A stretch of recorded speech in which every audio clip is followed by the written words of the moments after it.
ഇന്ന് നമുക്ക് വളരെ ഈസി ആൻഡ് സിമ്പിൾ ആയിട്ടുള്ള ഒരു അവിയലിൻ്റെ റെസിപ്പി നോക്കാം. വെണ്ടയ്ക്കയും തക്കാളിയും ഒഴിച്ചിട്ടുള്ള കയ്യിൽ അവൈലബിൾ ആയിട്ടുള്ള എല്ലാ വെജിറ്റബിൾസും അവിയൽ തയ്യാറാക്കാൻ വേണ്ടി നമുക്ക് എടുക്കാവുന്നതാണ്.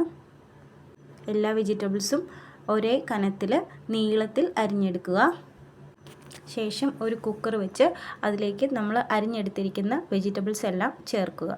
ആവശ്യത്തിന് ഉപ്പും ഒരു 1/4 ഗ്ലാസ് വെള്ളവും ഒരു 1/2 ടീസ്പൂൺ മഞ്ഞൾപ്പൊടിയും ഇട്ട് ഒരു വിസിൽ വരെ കുക്കർ അടച്ചു വെച്ച് വേവിക്കുക. പ്രഷർ കംപ്ലീറ്റ് പോയതിന് ശേഷം കുക്കർ ഓപ്പൺ ചെയ്ത് വെജിറ്റബിൾസ് എല്ലാം വെന്തോന്നൊന്ന് നോക്കുക. ഇപ്പോൾ കണ്ടോ, എല്ലാ വെജിറ്റബിൾസും അത്യാവശ്യം നന്നായിട്ട് തന്നെ വെന്ത് വന്നിട്ടുണ്ട്.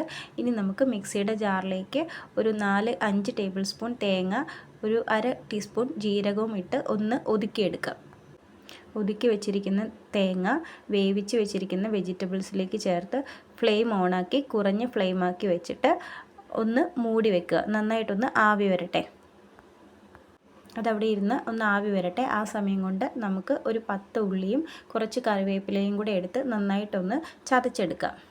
ചതച്ചെടുത്ത ഉള്ളിയിലേക്ക് കുറച്ച് എണ്ണയും കൂടെ ചേർത്ത് ഒന്ന് മിക്സ് ചെയ്ത് അത് നമുക്ക് വെന്തിരിക്കുന്ന വെജിറ്റബിൾസിലേക്ക് ചേർത്ത് കൊടുക്കാം. എന്നിട്ട് നന്നായിട്ടൊന്ന് മിക്സ് ചെയ്ത് കൊടുക്കുക. പച്ചക്കറികൾ ഇത്രയും വേവിക്കാതെയും നമുക്ക് അവിയൽ തയ്യാറാക്കാവുന്നതാണ്. ഇതിനൊരു പ്രത്യേക ടേസ്റ്റാണ്. എല്ലാവരും ഒന്ന് ട്രൈ ചെയ്ത് നോക്കൂ.